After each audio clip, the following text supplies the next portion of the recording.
David. Hi, Frank. How you doing? Fine. Think it's gonna rain? Sure looks like it. What's all that stuff? Oh, just some tests. Went down to the mill last week to help the employment people with some screening. Aren't you here kind of early? Yeah. I came in to fix up a handout for my class. I want to explain once and for all the theory behind the division and multiplication of fractions. I was looking at that section of these tests earlier. Dismal. Pretty bad, huh? The tests are right. These employees don't understand the basic principles of math. Which basic principles? Well, one thing they don't seem to understand is that multiplication and division are inverse operations. If you get somewhere by multiplication, you can get back with division. I think my students understand that, at least with whole numbers. It's good. Whole numbers is the place to start. As long as they understand that what's true of whole numbers is also true of fractions. Now that's good. Wait a second. Multiplication and division are inverse operations. So that's the way I'll start my handout then. Now, do I need to illustrate that some way? I would just put a number series without signs and have the students put in the signs for the operation according to how you read it. Now, how's that again? I put down 5, 3, and 15 on your handout and ask the students to determine what sign goes where when you read it from left to right and then when you read it from right to left. Okay, I've got that. I'll just use arrows to indicate the direction of computation. You read to the right, they multiply, and to the left, they divide. That's good. Also might be a good idea to show them what the relationship of the terms used in both operations are. You might put down multiplican with the 5, multiplier with the 3, and product with the 15. And then I'll put in quotient and divisor and dividend for the division terms. And eventually, you can do the same thing with fractions. Show that the operations for whole numbers and fractions are the same. I've got it. All right, now what's the next most important concept? I think the additive quality of multiplication. Most people know that when they multiply with whole numbers, it can be a series of additions. They don't seem to realize that when they do fractions. Well, how can I show that? Time for the trusty chalkboard. I would put 0 plus 4 plus 4 plus 4 plus 4 equals 16. Nobody questions that. Now for the fraction multiplication. 0 plus 1/3 plus 1/3 plus 1/3 plus 1/3 equals 4/3. Now, should we do the inverse here, show that division can be a series of subtractions? That's a good idea. It would look like this. 16 minus 4 minus 4 minus 4 minus 4 equals 0. And for the fraction sequence, we'd have 4/3 minus 1/3 minus 1/3 minus 1/3 minus 1/3 equals 0. This means that it takes 4 1/3 piles to make 4/3. Yep, you're right. Multiplication is also progressive steps on the number line. I don't know how you put that in your handout, but it's an important thing to think about. Multiplication, show progressive steps on number line. Now that should be done for division as well, shouldn't it? Right. All you have to do is reverse the procedure. Progressive steps the opposite direction will give you division. Well, I'll figure out how to show it. You know, most people, when they multiply with whole numbers, have an idea what the answer is going to be. But they can't do that with fractions. Yes, I suppose you're right. I know I'm right too, but I think I should do this by example. Should make it a little bit clearer. So we have 12 times 4 equals 48. 12 times 3 equals 36. 12 times 2 equals 24. 12 times 1 equals 12. Then 12 times 1/2 equal 6. Yeah, you're letting people see that the product can be smaller than the multiplicand. But I can see why that's confusing. You know, you get used to thinking in terms of whole numbers, and you always expect the product to be at least as large as the multiplicand. That's right. And division's even worse. People always expect the quotient to be smaller than the dividend. Now, could you demonstrate that by reversing that last example? That would be the best way to do it. Yes, so then the question becomes, what can I divide 6 by in order to get 12? Or how many halves do you have in 6? Now, this is where the number line would be helpful. You know, division of fractions means something else, too. I know. And the thought processes that they're involved in understanding it are more philosophical than mathematical. You mean because they are a different way of looking at things? Right. Let's look at this. 48 things divided by 2 means 48 things rearranged into 2 piles. Okay? 48 things divided by 1 means 48 things rearranged into 1 pile. Okay. But watch out. 48 things divided by 1/2 means 48 things rearranged into half piles. Yeah. No such thing. You either have a pile or you don't. You can't have half a pile any more than you can dig half a hole or cut half a piece of pie. Okay, I see the distinction, but what's the implication? Well, if you leave it like this, it makes the division of fractions almost impossible. They would have no reality, because you can make a pile half as big as something else, but you have to compare it to 1 pile. Well, so what are we doing when we divide fractions? You're asking yourself this: if I have 48 things, like so, and I cut it in half, how many things do I have in 1 pile, or how many piles do I have of a half? I see. 1 pile, then when you divide it in half, you have 96 piles with 1/2 in each pile. That's right.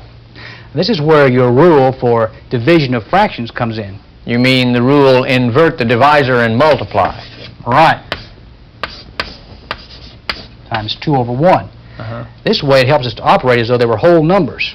Since we can't have a fractional pile, we have to do something to allow us to treat it as though they were whole piles. So 48 over 1 times 2 over 1 equals 96 over 1, or 96. You know, that's a lot for students to think about. I know, but I found that if students don't have a reason to invert the divisor, they'll forget to do it. Is it enough of a reason to say that the reason we invert the divisor is so the fraction will behave as a whole number? It's enough for most, but for someone like Todd, he'd want more. He'd want to see the math behind it. Well, I think what I'm going to say on my worksheet, that the rule for the division of fractions, invert the divisor and multiply, is used to make the fraction behave like a whole number. And then if they want any more explanation, they can come to me and talk about it. Sounds pretty good to me. As long as they know that multiplication and division are inverse operations, know the terms multiplicand, multiplier, product, dividend, divisor, quotient. And know their relationship to one another. Sounds pretty clear to me. If they learn that much, you're in good shape. Yeah. Well, I guess I'll go get this handout typed up then. Hey, what about a cup of coffee after class tonight? Hey, sounds great to me. I might even buy you half a piece of pie. Hi, Steve Wise here. Let's look again at what was on Frank's handout for class. Remember that multiplication and division are inverse operations. By filling in the proper signs, we saw that the multiplicand times the multiplier will give you the product. The dividend divided by the divisor will give you the quotient. Next, we learned that multiplication is nothing more than a series of additions. 0 plus 4 plus 4 plus 4 plus 4 equals 16. And division, a series of subtractions. 16 minus 4 minus 4 minus 4 minus 4 equals 0. Remember that in multiplication, as the multiplier decreases in size, so does the product, as in the following example. However, in division, as the divisor decreases in size, the quotient gets larger. Above all, remember the rule for division of fractions. Invert the divisor and multiply. It makes the fractions behave like whole numbers. Well, now that we've covered all that, let's get back to class and see what's new. Hey, Martha. What's new? I got that new job, Frank. You did? Yeah, I wasn't sure about it until yesterday, and I never would have gotten it without this class. Remember that test I had to take? Yeah. They said I did great on it, even on the math That's section. wonderful. So thanks a lot. Well, you're welcome. Hey, did you all hear Martha got that new job? Thanks. Anybody else got any good news? Well, as a matter of fact, this farmer found out that a hen and a half can lay an egg and a half in a day and a half. You're not going to get me involved in that crazy thing again. You know, that is a very old story, Todd. You mean you haven't figured that out yet? Sure, I've solved it. I just can't get any of these unimaginative people around me to even think about it. Okay, ask me the question so I can write it down and I'll work on it. All right. If a hen and a half can lay an egg and a half in a day and a half, how long will it take 6 chickens to lay a dozen eggs? Got it. Todd, where do you get a hen and a half? From an egg and a half. All right, that's enough of that. All right. Tonight we are going to explore the fascinating world of multiplication and division of fractions. All right, Bill, help me pass these things out. Would you pass them I'll back take some there? over These here. worksheets? Okay.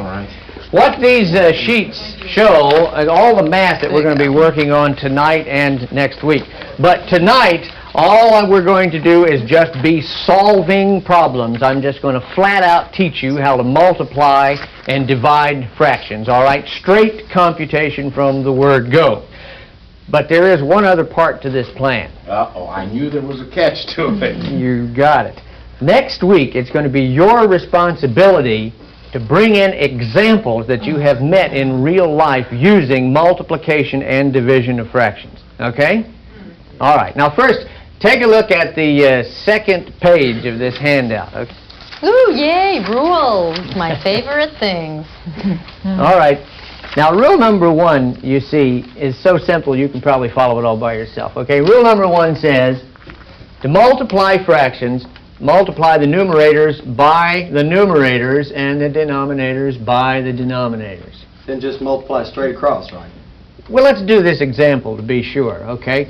What is 3/8 times 5/6?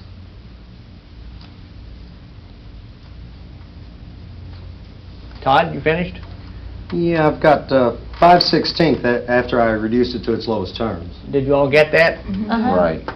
Did you reduce it to its lowest terms? Uh-huh. Okay. Let's do another one, all right? What is 3/8 of 1/2? Now, of in fractions means to multiply. Bill? 3/16. Good? Okay. All right, on to the next rule. Rule 2. To multiply a whole number by a fraction, express the whole number as a fraction. You mean write the whole number over 1? Yep, and it just multiplies straight across. Everyone okay? Okay? All right, here's an example like that. 7 times 3/4.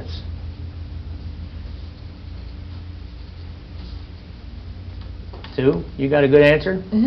5 1/4. Everybody get that? Mm-hmm. Well, you must be right then. All right, good. Maybe I'll stump you this time. Look at rule number 3 and the example.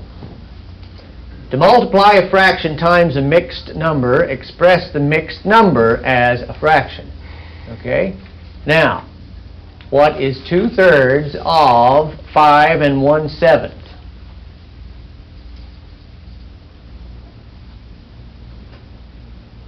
Sue, you got an answer you like? Yep-o, the answer I got was 3 3/7.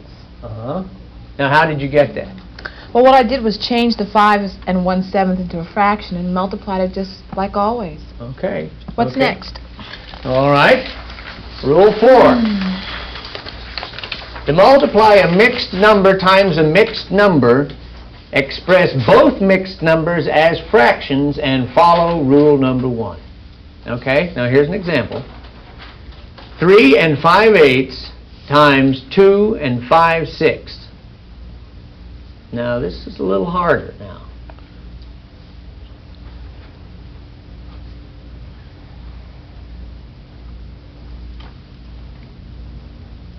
Bill, you got an answer? Yeah, I got 10 and 13/48. This kind is a lot of work. Yeah, and mixed numbers can get out of hand in a hurry. You know, we didn't have very many examples. I hope I can remember to follow these rules. Are there any questions before we go on to division? Nope. You didn't say anything about cancellation. You're right. Should we have a rule about that? Well, if we do that, shouldn't we have another rule that tells us how to take a mixed number and turn it into a fraction? I'm flexible. What do you think, Todd? Well, I'm for just keeping the number of rules small. I mean, if we have a number for, or a rule for cancellation, it'll only say cancel when you can, and we already know that. Well, So I'm for just keeping it 4 rules. that's a good point. Everybody agree about that? Yeah. Okay. All right then. Let's go on to division then. Now you'll be pleased to know that there is only one rule for the division of fractions. Anything else you need to do has already been done. Just one rule. Great. All right, here it is. Now you've heard this all before. To divide by a fraction, invert the divisor and follow the rules for multiplication. And just multiply straight across. What more can I say? That's the whole story, Todd. But nonetheless, we'll check it out, okay? You knew we'd do that, right? All right, see what you get with this. What is 7 divided by 2/3?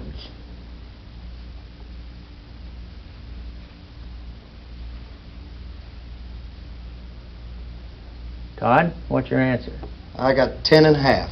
Now, that's what I got, too, but I get confused when I divide by fractions. I always think when I divide that the number I end up with should be smaller than the number I divided. What do you think, 10 and a half's the wrong answer? No, I think it's the right answer, but it just surprises me. Well, I said that I wasn't going to explain anything tonight, but let me see if I can just give you something to think about. Thanks. Okay. The problem 7 divided by 2/3 equals 10 and 1/2 is like 15 divided by 3 equals 5, right? Okay, now I know that what bothers you is the relative size of these numbers, right? Right, yeah. Okay, now look, let's just take the signs out of here, okay? Now I know all of you, when you read this, you would say, left to right, 15 divided by 3 equals 5. Okay, and if you said it the other direction, reading to the left, you would say 5 times 3 equals 15, right? Okay, well then shouldn't it be the same with 7 and 2/3 and 10 and 1/2? Here, write down on your paper 10 and 1/2 times 2/3 and see what you get.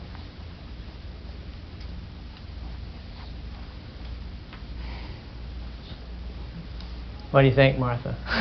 Well, I thought it was right. It's just my emotions that get all messed up. I just don't feel like it's the right answer. Well, maybe you'll feel more like it's the right answer if we do a few more problems, okay? Okay. There's only one more part to this division thing anyway. Can anybody guess what it is? Mixed numbers? You got it. Mixed numbers. Okay, try this problem, all right? What is 3 1/3 divided by 3/5?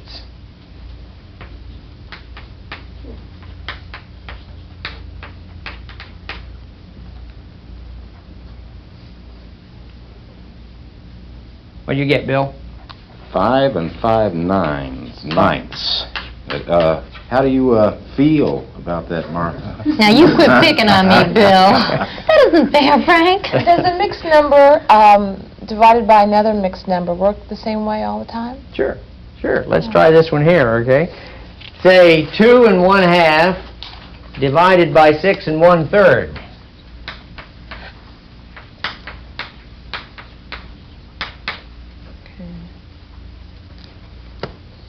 What do you get, Sue? 15/38. 15/38. What'd you all get? Huh? Is that right? Okay, well, you must be right again then. Oh, good. All right. That just about takes care of all this. We've done all of the examples of all the possibilities, I think. We've also run a little bit over time, so let's get out of here. I need to get out of here. I gotta catch my ride. You need a ride, Bill? I could use a ride too. Now, listen, remember you're part of the deal, okay? Next week, I want to see some real-life examples of multiplying and dividing fractions, okay? All right. Don't forget now, Wait, Frank. study your rules. See you next week. Here are some rules you need to remember and some examples to help clarify each one. To multiply fractions, multiply numerators times numerators and denominators times denominators. To multiply a whole number by a fraction, express the whole number as a fraction, then follow Rule 1. To multiply a mixed number times a fraction, express the mixed number as a fraction and follow Rule 1. To multiply mixed numbers, express both numbers as fractions and follow Rule 1.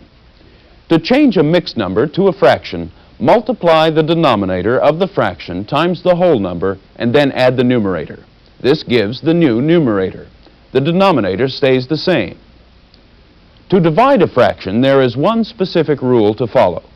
To divide by a fraction, invert the divisor and follow the rules for multiplication of fractions. Here's an example of that process. Okay, folks, are you all ready to take care of your part of the deal on multiplying and dividing fractions? Now remember, we said real-life examples about what we were talking about last week, right? Okay, who's going to be first? Well, I had this situation come up. Okay, Bill, come on up here to the board and show us. Okay. These guys brought this metal bar into the shop and said they wanted it cut into pieces 10 inches long, and he wanted 20 pieces. Now, I knew that 10 inches is 5/6 of a foot.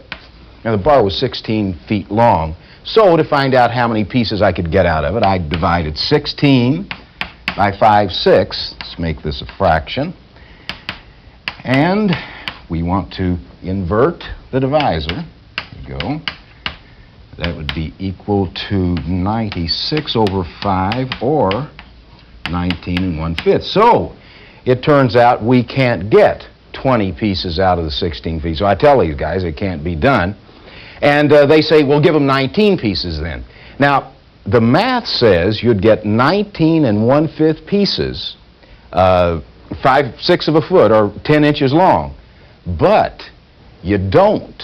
See, every time you cut the bar, you lose about 1/8 of an inch. You lose it in the shaving, see?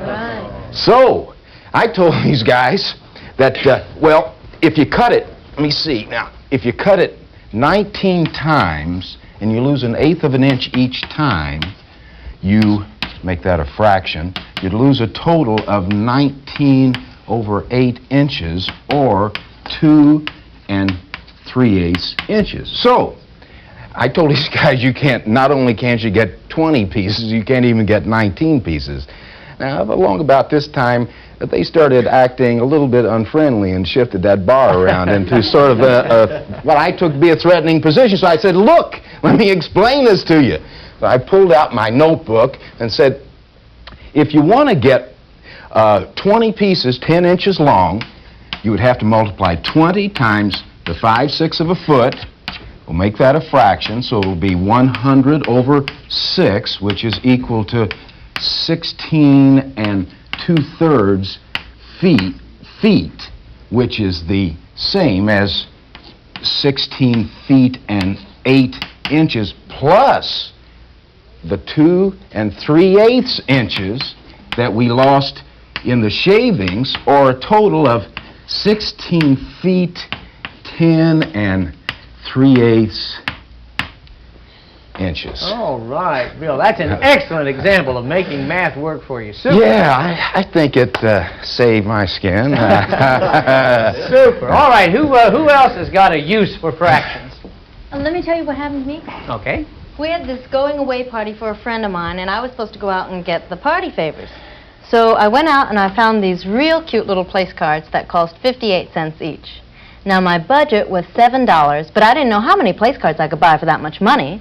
So I divided 58 cents into $7, and guess what? What? I could buy 12 place cards, and there were exactly 12 guests at the party. Neat, huh? Well, why don't you come up here to the chalkboard and show us that calculation? Oh, I used a calculator. You what? I used to... well, I had it in my purse, and I just didn't think that it would be wrong to use it. Martha, do you know what we think about people who cheat on math problems? Martha, what did you do about the tax? Oh, I just paid that by myself. You know, in both of the examples that we've used so far, in real-world situations, things don't come out in nice, neat little packages like they do in our math books, do they? It means you're going to have to do some thinking for yourself, like Bill did when he decided to include the shavings in his computation. Now, the math books would not have even mentioned shavings, and they would have said that you could get 19 pieces out of that bar, right? And Martha, I don't know what to say to you. I'm absolutely certain that the math books would not have suggested that you use a calculator. All right, we haven't heard from you yet, Todd. What have you brought us? Well, last Wednesday night I was at home watching The Late Show. Oh, must have been about midnight when the phone rang. Well, I answered it, and the operator asked if I'd accept a long-distance collect call from Alaska. Well, I said I would. She put the call through. Then this voice on the other end of the line said, "If a hen and a half can lay an egg and a half in a day and a half." Was that good? Was that great? Todd, that is Did the you like that? sneakiest trick I've ever heard. It's creative, It's all but right. it's sneaky. All right, what did you tell your mysterious caller? Well, did you know this is a trick question? No kidding. Come on, Todd. Well, it's the time that messes you up. Uh-huh. Once I'd studied it a while, I began to grasp what was going on. One hen can lay one egg, not in a day in 1 day, but in a day and a half. Well, once I figured that out, it was easy to figure out how long it'd take one hen to lay a dozen eggs. That's 12 times 1 1/2 days. Hen number 1, there's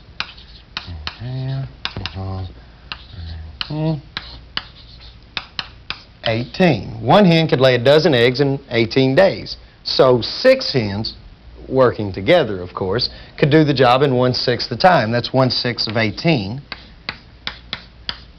which is 3. 6 hens can lay a dozen eggs in 3 days. There it is. Well, you are absolutely right. No doubt about it. Good, good. Now, when did you discover that the time element wasn't what it appeared to be? Well, it was kind of hard for me to think of a hen and a half. So I thought of 3 hens. 3 hens, twice as many, could do the job in, well, half the time. So once I'd figured that out, it was easy to calculate how long it would take. I guess I used the logic before I used the math. But at least I used logic. I didn't use a calculator. No. You know, as crazy as this egg problem is, it does demonstrate a basic principle of division of fractions. Now, Todd was able to understand, or to begin to understand, the relationship of the numbers once he had started making things behave as though they were whole numbers. Now, that's why we invert the divisor. So the relationships will be like they would be if they were whole numbers. Okay? Good session. Okay, well, that's it for tonight. I don't want Todd to be late for his phone calls tonight. That's it for this session.